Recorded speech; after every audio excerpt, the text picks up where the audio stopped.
todos ustedes? Espero estén teniendo un excelente día. Me presento, mi nombre es Paula Yogali Barrios Saucedo, soy licenciada en Psicología con maestría en Psicología Clínica de la Salud. El día de hoy vengo a presentarles la cápsula número 3, donde abordaremos el tema de la evolución de la sociología de la educación y en la sociología clásica. Para comenzar, voy a compartirles las diapositivas del tema.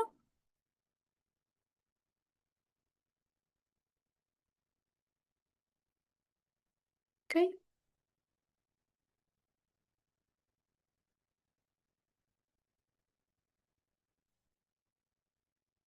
La sociología de la educación es una disciplina que estudia la relación entre el sistema educativo y la sociedad, analizando cómo la escuela contribuye tanto a la reproducción de estas estructuras sociales como a su transformación.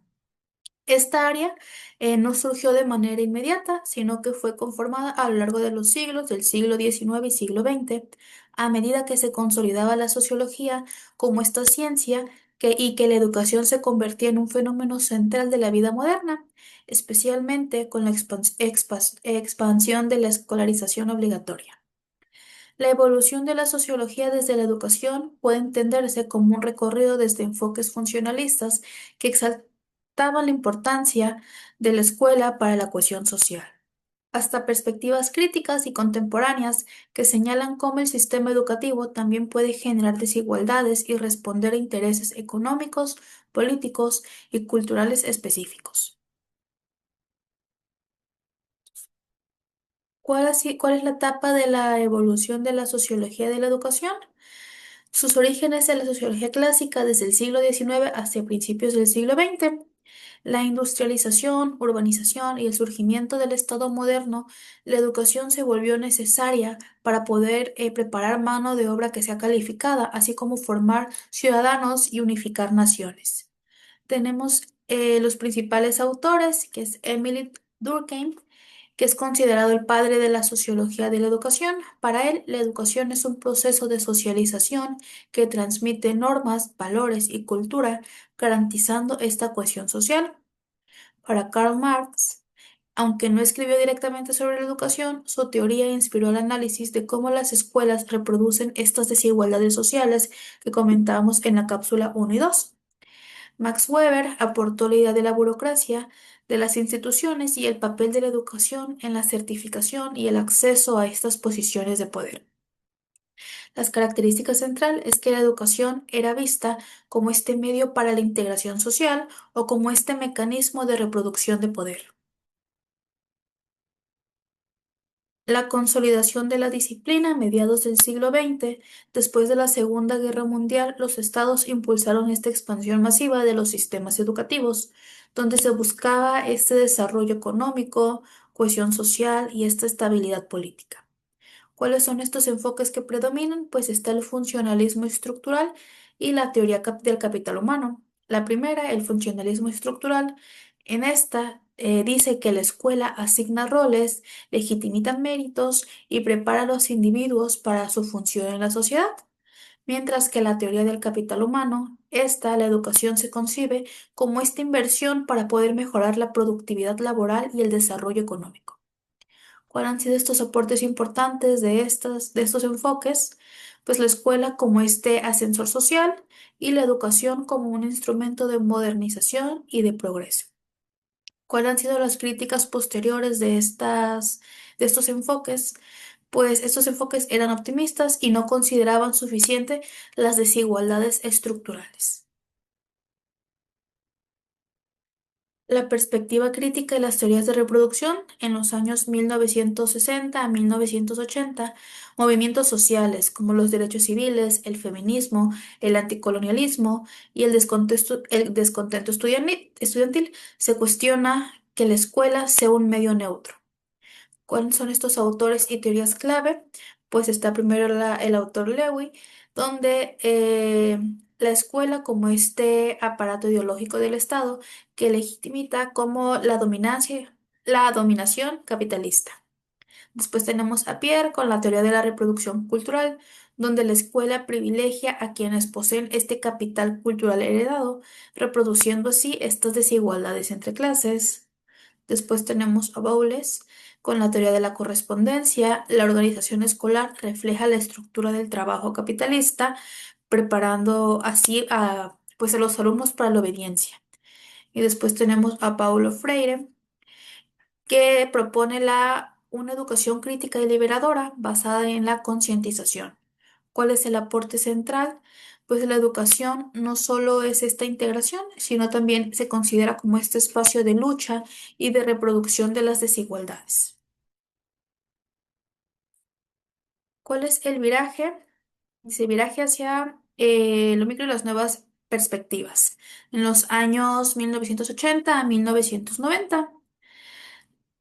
La crisis de los estados de bienestar es este auge del neoliberalismo, que es esta expansión de la evolución estandarizada. ¿Qué enfoques encontramos aquí? Pues está el interaccionismo simbólico, que estudia lo que pasa dentro de las aulas, estas etiquetas, expectativas docentes y esta construcción de identidades. Después tenemos estas nuevas sociologías de la educación, que son estas críticas del currículum, análisis de cómo se construye el conocimiento escolar y a quiénes están beneficiando. Y los estudios de género, etnicidad y raza, que son este análisis de discriminación múltiple de los sistemas educativos.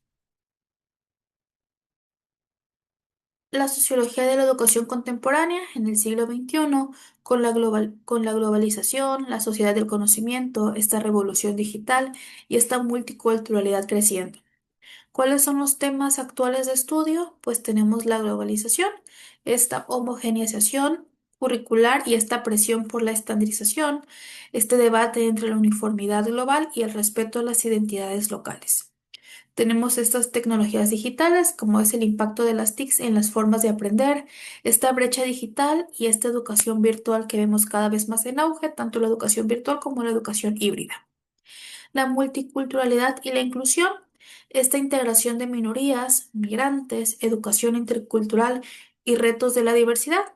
Estas desigualdades persistentes, pese a la expansión educativa, el acceso, la permanencia y el éxito escolar, pues siguen siendo marcados por esta clase social, de género o la etnia. Las neurociencias y emociones en educación, estos enfoques interdisciplinarios que ya amplían más lo que es este campo sociológico. ¿Cuál es la característica que tiene? Pues ya hoy la sociología de la educación se reconoce más como un campo multidisciplinario, crítico y global, que combina estos macroanálisis de políticas con estos microanálisis de aulas y subjetividades. ¿Cuáles son los aportes de los sociólogos clásicos a la educación? Pues tenemos primero a Emily Durkheim, donde la educación como socialización y cohesión social. Con el enfoque funcionalista, él veía la educación como este medio por el cual la sociedad es quien transmite sus valores, normas y creencias a estas nuevas generaciones. La educación como hecho social no depende de la voluntad individual, sino que responde a estas necesidades colectivas. ¿Cuáles son las funciones principales? Está la integración social, donde la escuela forma a ciudadanos que comparten un sentido de pertenencia. La moralización, donde se enseña disciplina, respeto y este sentido de deber. La transmisión cultural, donde preserva estas tradiciones y estos saberes colectivos. Por ejemplo, los sistemas escolares modernos reflejan esta visión de formar estas identidades colectivas. Tenemos a Karl Marx con la educación y la reproducción de las desigualdades sociales. Marx no estudió directamente la educación como lo hizo Durkheim, pero su teoría de las luchas de clases influyó así en la sociología posterior. La educación como un instrumento de dominación.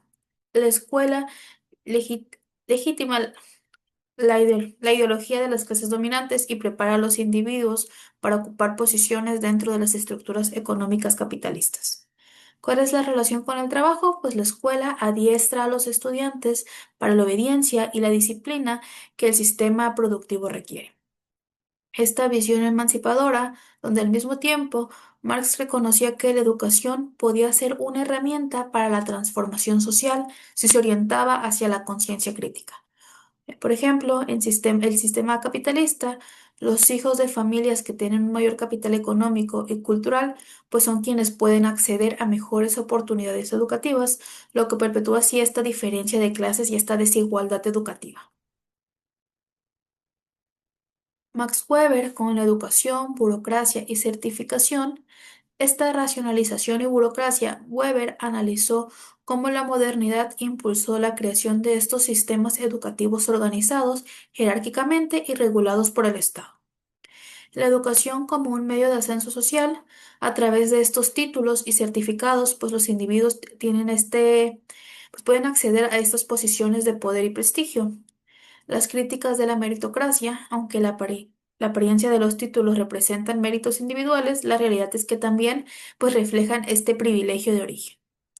La educación y poder, el sistema educativo se convierte en un mecanismo que regula el acceso a las élites políticas y económicas.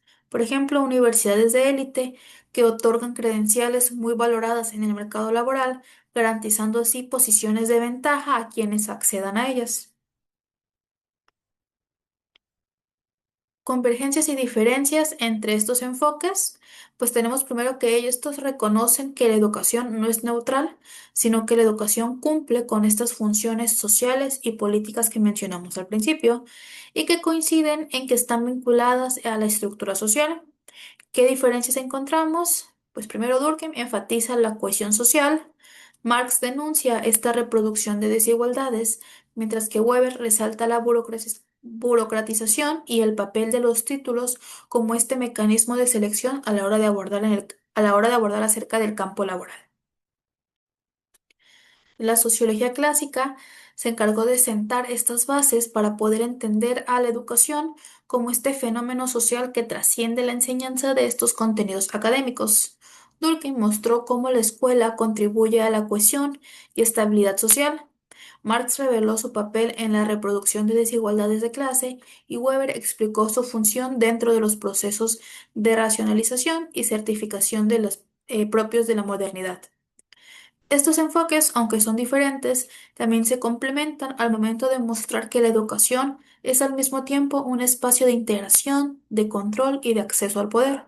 Además, sus ideas siguen siendo vigentes, ya que los debates actuales sobre la inclusión educativa, la desigualdad social y el valor de los títulos profesionales tienen raíces, pues, en las reflexiones y teorías de estos autores en sus enfoques.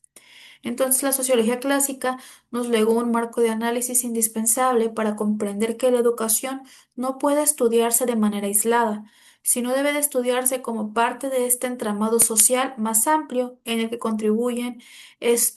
influyen estos intereses, valores y las estructuras de poder.